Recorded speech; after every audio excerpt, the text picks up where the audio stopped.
You are watching a special edition of the Wellness Hour, the leader in medical news and information. I'm Randy Alvarez. Today's topic, who is a candidate for dental implants? With us, we have a board-certified periodontist that is here to explain the advantages of dental implants and who is a candidate. So if you are wearing a denture, missing teeth, my advice, stick around for the latest edition of the Wellness Hour. The Wellness Hour, an in-depth discussion with today's top physicians and medical leaders. And now, your host, Randy Alvarez. You're watching a special edition of the Wellness Hour, the leader in medical news and information. I'm Randy Alvarez. Today's topic, dental implants. My first guest is Dr. Paul Towfighi. Dr. Towfighi is one of the managing partners of Capital Periodontal Group. He is here today to talk about who's a candidate for dental implants. Dr. Towfighi, welcome to the program. Thanks for having me.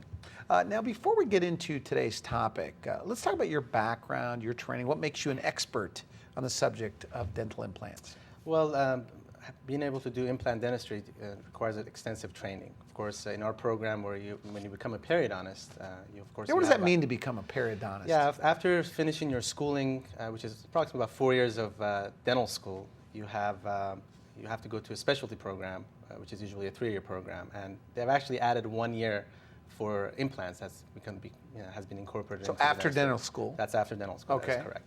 Then, of course, then you have your certificate in periodontics, which also has implants as a specialty within it. Now, your center, according to my notes, I mean, that's pretty much all you do? Dental implants? Things No, like we that? actually do. Okay. We specialize in all aspects of periodontal therapy, which is gum surgery, soft tissue grafting, gum disease, taking care of your gum disease in the mouth, and of course, in addition to that, dental implants. So a general dentist will refer you patients? That is correct. Okay, now, dental implants. Yes. How long have they been around, by the way? Well, they've been around for many years, over 30 years, basically found by Dr. Brandemark by accident and incorporated into dentistry at that time, which has changed many lives since then. Now, has anything changed with dental implants over the last 20 years? Are Absolutely. they better, safer? Absolutely, much better, much safer. It's always been a really safe type of a procedure. However, it has gotten much better, much more predictable type of procedure. Knowing this interview was coming up, Yes. spoke to some people. Yes. Even spoke to a doctor. He said, the problem with dental implants, they fall out. What is your response to that? It's inaccurate, I would say. Not accurate. Not a accurate at all. concern. Absolutely. I mean, there's studies that show, many extensive research that's done, shown approximately anywhere from 95 to 97% chance of success. There are scenarios that implants can fail. There's no doubt about that. But we are very specific, picking out It's those like 2% cases. of the time? About 2 to 3% of the time. That is correct. Now, you work with, looks like 6 or 7 other dentists under 6 one other roof. periodontists. Okay. That is correct. All very well versed in all aspects of periodontal therapy. The practice has been around for many years, over 30 years now, very well established practice in the Sacramento area. Starting with Dr. Judd Roberts. He's the founder? He was one of the co-founders of the practice, absolutely. Actually, decided not to go into professional basketball, decided to go to dental school and ended up being a periodonist. Wonderful guy. Then we have Dr. Robin Barron, who's been in the practice about 20 years, a very skilled periodontist, a wonderful guy. I love working with him. After that, we have Dr. Judy Lane. Judith Lane actually used to be a hygienist before you decided to go to dental school and become a periodontist right in the Bay Area. And I love working with her. Okay. Moving on to Dr. Robert Patel, happened to be my classmate of mine. I went to UOP, University of Pacific School of Dentistry together. He ended up going to Boston University for his certificate, and we all worked basically close together. We have Dr. Kevin Chen, who joined our practice about 3 years ago, a Harvard graduate, very, very well versed in all the periodontal therapy. And of course, the newest addition is Dr. Ari Ponticus, who's a Texan, where I went to school. So, all of you do dental implants, or some of you specialize in one thing over another thing? Actually, we all do dental implants but one. Okay. But the rest of us actually do all aspects of periodontal therapy. Who is your typical patient, by the way? The people that are going in there, what are their problems? Most of the patients that we see are probably in the ages between 40 and 60 who happen to have periodontal disease. We happen to see them. Rarely we get younger individuals, and of course for dental implants that's the case, or for soft tissue grafting, for example. But most of the patients are in the 40 to 60 age range. Moving on to today's topic, dental implants. Yes. Let's begin with the different categories of dental implant patients. Anyone who has been missing any tooth or teeth is a candidate for dental implants, including a teenager who's 17 years old, lost a tooth because of playing soccer, baseball. Okay. Moving on to patients who have been missing their teeth in the back, multiple teeth missing, they're definitely candidates for dental implants. Up to patients who have been wearing dentures, not even for a short period of time, but also for a long period of time, where they can definitely be a candidate for dental implants. Let's start with a single tooth then. Okay. Okay, a single tooth, an individual walks in with a tooth missing, whether in the front or the back. Traditionally, they get many options available to them, including some partial denture that comes in and out. So if somebody is missing one tooth, correct, what's normally done and what do you do? Missing one tooth, depending on the location. Okay. One, if it's in the front area, they're candidates to either get a partial denture, okay, which is something you take in and out of the mouth, or a fixed bridge, which utilizes the teeth next to the tooth that's missing as an anchor to give you a tooth replacement. Are those the two most common things that you do for one missing tooth? Those are the two teeth that has been most common in the past years, basically. Okay. And I can show you in this. Sure. In this. Take a look at the laptop. It's great. You can see in the first picture that we have a missing tooth on the left-hand side of the patient's mouth, and traditionally that's basically what a partial would look like. And you can see there are clasps in the back of the partial that actually hooks onto the other teeth. So the disadvantage of this prosthesis is that it will utilize other teeth and put a lot of force Now you on told me this on the phone. You don't like that. I don't like that, of course. We've been talking in terms of old school dentistry. Tell me about that. I don't like that, of course, because it's not very practical. It's not very functional. But it's being done every day. It's being done every day, absolutely. So what's wrong with it? It's the most inexpensive way to go. There's no doubt about that. Well, what's wrong with it then? I mean, help me understand. It is a temporary prosthesis. It's been around for years. It's still being utilized. However, the problem with it is it utilizes other teeth to anchor into our mouth. And the problem with that is, with time, domino effect settles in. Other teeth will start to be affected. You start to have mobility on the other teeth, and you start losing teeth.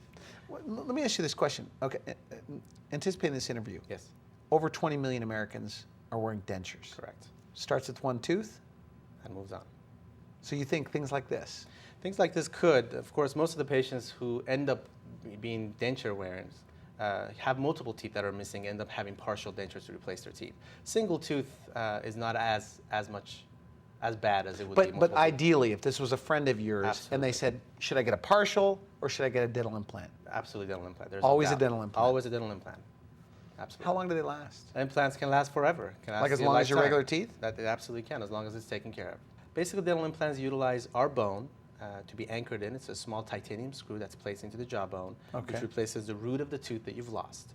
So you can see in this case, we're on top. A patient have a choice of getting a bridge where the teeth on the side are actually cut down to a smaller tooth, and on top of which they get a crown, and they have a fake tooth in the middle anchored by the side teeth. As you can see, a dental implant does not touch the teeth on the sides. Of course, those are left alone. After a dental implant's placed, you wait a few months for that to heal, and you're ready to get the crown. What about people that lose their teeth in the aesthetic zone, in the front portion? Hard to match up with a dental implant?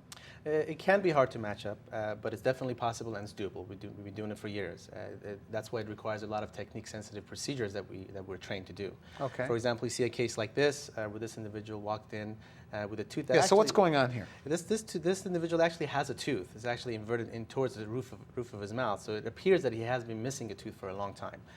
He wanted to be able to see what's available to him. Definitely in this case, he does have an option to take that tooth out. Is that what normally would be done? That's correct. They pull the tooth. They pull the tooth out, and or well, of course, you can have the consideration of having braces done. He did not want to have any braces done at all. Of course, in this case, the tooth will get pulled out, and the options are given to him. It's getting a partial denture to replace that tooth, like we talked about, or getting a bridge.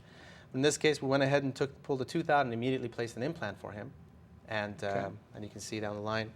Kind of a before and after. Sure. How everything looks. So he's got his teeth back. He got his tooth back. Absolutely. Very happy. Now he smiles. He was very conscious about his smile previously.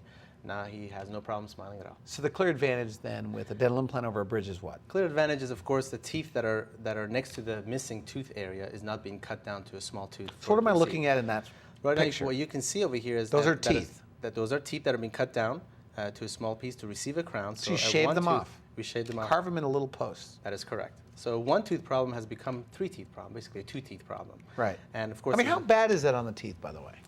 Very bad. Of course, it's a trauma to the tooth. The tooth may end up having a root canal treatment if possible, if it's traumatized. And essentially, down the line, Does that happen? It does happen. That is correct. It can happen. Absolutely. So So a dental implant where you have a post that's placed replacing the root of your tooth in the lower jaw, waiting about 6 weeks only for it to heal, you're ready to get a crown on top, and you're all set to ready to and go. you're done. And you're Where the finished. other one may wear out. Yeah, the mean Years lifespan of a bridge is about 7 years in the studies. I've seen some that last for much longer time than that. But however, the disadvantage of a bridge, other than cutting down the teeth and the site that the tooth is missing, is you can't floss in between the teeth because they're all connected. It's Okay. very difficult to get underneath and clean. And essentially, bridges fail because they'll end up, the post ends up getting decay or they fracture. So why aren't more people getting a dental implant over a bridge? Is it not being presented to them, possibly? Possibly, yes. However, I think it's mostly cost.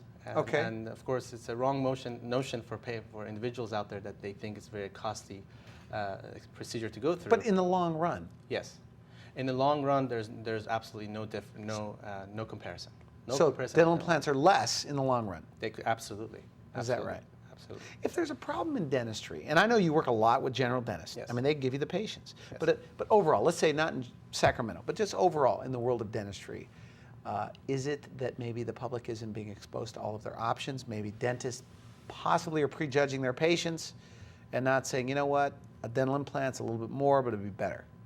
Do you think that takes I place? think it's a combination of all. I think, of course, most individuals that I work with do actually give all the options to the Okay, patients. good. However, it truly comes down to cost and, of course, understanding what an implant would do. So then what do you tell the patient?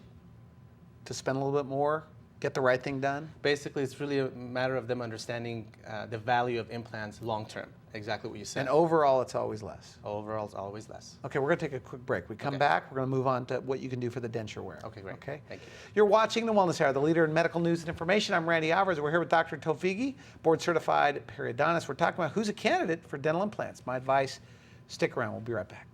I had 6 implants about 2.5 years ago. The implants were to replace bridges that I had. I got my implants and they're my teeth. I don't think about it anymore. I don't have to worry about loss of bone for the tooth that's missing. I don't even think that I have implants. They're just my teeth. Dr. Towfighi has been the surgeon that did my implants, and he's been great. He's very nurturing, which makes it very easy to have 6 done in one day. Not a problem.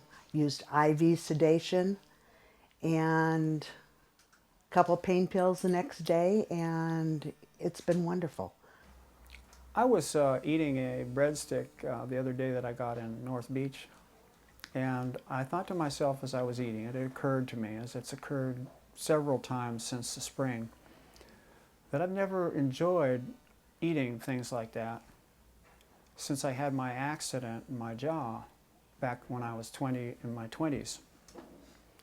And it's because of the implants that I've got. I've got 3 implants up here, which Dr. Towfighi put in for me. Before then, I had a series of crowns and deteriorating teeth, and I lived with it for many years. I didn't appreciate how much trouble it was until I got these implants. And life is a lot easier and it's a lot more pleasant in many respects. I've been a patient with Capital Periodontal Group for over 10 years. I had a good comfort level because I was a patient with the staff and the periodontists that I was seeing. So I was referred to the... was referred back to the group because of congenitally missing teeth. So the comfort level was already there. I had a dual consultation and without hesitation decided and planned to go forward with my dental implants. The experience was wonderful. I've always gotten good care, good follow-up care. I had to have 2 separate procedures and with very little or minimal pain and discomfort. My experience before implants and after implants, I really haven't noticed much of a difference because I had pretty teeth prior to the implants, but I was losing them. I was having mobility on my teeth, and I did the implants to keep my teeth longer and healthier, and to keep the pretty smile that I already had. The experience I had with Capital Periodontal Group was wonderful, and other than just the short recovery time with minimal pain, and I had 2 separate procedures, and each time the healing time was within 2 days. I was back and ready to go back to work. I am happy I did this procedure and would do it again without any hesitation. Since I've done the procedure, it gives me the satisfaction that I do have a happy smile, a pretty smile, and would continue to want to keep my teeth clean and healthy, to continue to have that pretty smile. You're watching The Wellness Hour, the leader in medical news and information. I'm Randy Alvarez. We're here with Dr. Towfighi, board-certified periodontist, talking about who's a candidate for dental implants. Age ranges. My mother says, I'm 72. Well, she didn't say that, but she's 72. She's wearing full upper and lower dentures. Yes. And I told her about you. She said, I'm too old. You say not the case. Absolutely not. Absolutely not. I have a 100-year-old patient that I placed implants in. At 100 years old? At 100 years old, absolutely. Really? Absolutely. And he said, if I'm going to only live 2 more days, I'd like to have a fulfilling life. So the implant will stay in the older patient. There's not an age limitation, just basic health. Basic health and good bone, implants will stay. But why the older patient, somebody that old? I mean, does it really make a difference in their lives?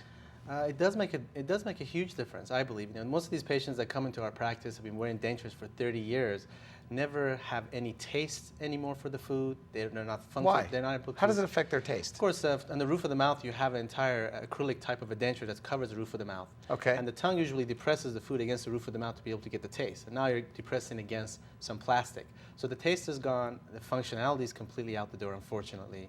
They're not able to bite into an apple like they used to, or into a sandwich for that matter. Some of them can. There's no doubt about that. However, most of them cannot, and they're not very happy, especially the lower dentures. Lower dentures do not create a suction like it does for the roof of the mouth for them to stay in. Therefore, they're always wobbly, they're loose. They're all, I have patients that come in and say they actually fall out of my mouth when I'm sitting there having dinner with my friends. These are the patients that we get in our practice, and we have changed their lives dramatically. Now, at the break, you said that common misconception is that you have to put all dental implants.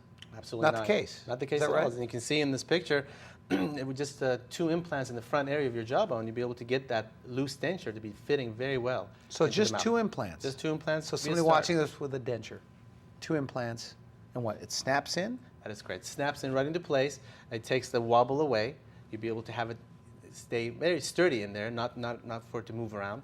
Very nice. I wish there was a trying time where we can actually give implants for patients, for them to try for a couple of weeks, and then let us know how they feel. And you'll be amazed. They'll never go back. You say that the denture wear, Yes. it affects their appearance. How so? Yeah, I think what you're talking about is patients losing bone. As you have a denture that's sitting on top of your jawbone and the gums, there's a lot of force that's involved here. And of course, something's going to have to give, and it's usually the bone underneath the gum line. And as you talk to these denture wearers, they would have to have some kind of a reline done to be able to have the denture to fit in their mouth again. Because they're losing bone, They're the losing denture bone gets because of the loose? pressure. That is correct. The denture keeps getting loose. So catching these patients early in time, where they've been in dentures maybe a couple of years, and getting some implants in there, with the pressure that the implant places into the jawbone, you actually be able to retain the bone. So what do these patients say, the denture wearer that gets a couple of dental implants to get a fixed denture, or snap in, snap out? What do they say to you? They say thank you. I would say I had one patient that once we placed the implants, they got the denture, went into the restorative dentist, they actually received the denture, and we usually have them come back for reevaluation, make sure the implants are doing well. He did not come back. He did not come back. He did not want to come back because there was tight in there for him, and he didn't want to take it out. So he thought it was something fixed. So just to see that smile on their face is a world. So what are the common misconceptions about dental implants that the denture wearers have? The biggest one is basically cost, and also whether I'm a candidate or not, and pain. They think they're too old? They think they're too old. I don't have enough bone, because they talk to their friends about, that probably potentially gone through this. And I would say the biggest misconception is really the cost. They have so many teeth in their mouth. Oh my God, I'm going to be replacing all these teeth. It's going to be very costly. And that is not the case. With just 2 implants in your mouth, you can make that existing denture or a new one so well-fitting compared to before that it'll be a life-changing experience for them. As far as discomfort is concerned afterwards, pain is not the biggest one on the list. What if somebody's on medication or they've been diagnosed with osteoporosis? Absolutely not a problem at all. It's not a factor for them not to consider having an evaluation for dental implants. I mean, you're dealing with an older population, so they must have a lot of problems. Absolutely, they do. And truly, we do have some patients who do have osteoporosis, and they have the implants in their mouths. Okay, Not a we've problem. talked about putting, for the denture wear, Correct. 2 implants. Yes. What's the next level? Next level is multiple implants. Again, you can have some removable type of a prosthesis, again, as you can see in this picture. Okay. Where you have 4 implants placed with a bar that's placed on top of the implants that connects together as a nice kind of a fence type of a scenario, and the denture fits into place really nice and So there's snug. different levels of how sturdy you want to go. That is correct. With that denture. That is correct. That is Okay. correct. And of course, you have the ultimate, which is a full mouth reconstructive type of dentistry, which you have multiple implants placed with something fixed to kind of get you back to Never where you comes are. out. Never comes out. You mentioned full mouth reconstruction. Yes. So you could give them all their teeth back. Absolutely. Is that correct? Is that what That you is do? correct. That is correct. But that doesn't mean every single tooth requires an implant for them to get all their teeth back. Okay. For example, in the lower jaw, we usually, anywhere from 5 to 6, and same thing with the upper jaw, having them replace every 12 to 14 teeth on top and So bottom. you call that full mouth. Full mouth reconstruction. Okay. That And is that's where correct. you literally give their teeth back. Absolutely. Going back to when you were 18 years old. So what do these patients say? I mean, ideally, is this what you'd want to do with the Absolutely. denture wear? Absolutely. This is the ultimate way to go as far as replacing your teeth. And of course, after these patients have gone through the process and have their teeth, compared to what they where they were before, dramatic life difference. They forget They what forget it was how like. Absolutely, they forget how it was, and that's probably the biggest advantage of human beings. We tend to forget. What about eating? I mean, you talked a lot about that when we talked on the telephone, that they're chewing, they're eating, and Yes. that they skip foods. Yes. These denture wearers. Absolutely, it's amazing by nature you get to adapt, and of course by adaptation you learn how to eat lighter foods or softer foods. You cut your meat and your food into pieces to be able to chew them, and that becomes a routine for them. Before they know it, that's the routine. Therefore, they forget that how it is until they get the implants and they realize, oh my God, I could have had this a long time ago. They need a referral? They could call you directly? How does that work? Absolutely, they can call us directly. We'd be happy to answer any questions they may have and give them information they need to do. So ask the general dentist. Absolutely, I would say talk to your family dentist. Ask them all the information that you need. If you have any questions, give us a call. You can visit our website. I checked out your website. A lot Yes, of that's information right. there. There's good information there. But I would say if family dentists, because they can sit down and talk with you with your options and what's available to you. And then once you're ready to make that decision, you can come and see us, and we'll be happy to look at you and make sure everything's okay to The proceed. initial consultation, take Yes. me through that process. They Yes. come in, the denture wear. What happens on day one? They'll end up with one of our doctors. Okay. And we'll meet them for about an hour. We'll talk about dental implants, give them some information, or answer any questions they may have. Take x-rays that day? Take X-rays if they are not there, if they don't already have some. There are some specialized X-rays that we order to be able to see how much bone they have in their mouths, and of Okay. course look at their medical history, make sure they're a good candidate. There's just so many different avenues that we actually look at before we Now talk you about dental say, implants. and we talked a lot about this on the phone, that you want people to know that you're going to give them all of their options. That is correct. What do you mean by that? Absolutely. Options are, of course, depending on the patient that comes in and how Right. many teeth are missing, options that are available to them, they need to understand that implants are there for them, and there's so many levels of dental implant therapy for So them whether to get. 2 implants or the whole thing? Up to the full mouth reconstruction, absolutely. They need to understand that, of course, the costs from the least expensive all the way to the most expensive, and what to expect throughout the whole process. Dr. Towfighi, thanks for coming on the show. Thank you for having me. Appreciate it. You've been watching The Wellness Hour, the leader in medical news and information. I'm Randy Alvarez. If you would like information about future airings of this program, or if you'd like to see this interview live on the internet, you could visit our website at wellnesshour.com. For now, I wish you good health. Thanks for watching The Wellness Hour, the leader in medical news with your host, Randy Alvarez, the authority on health issues.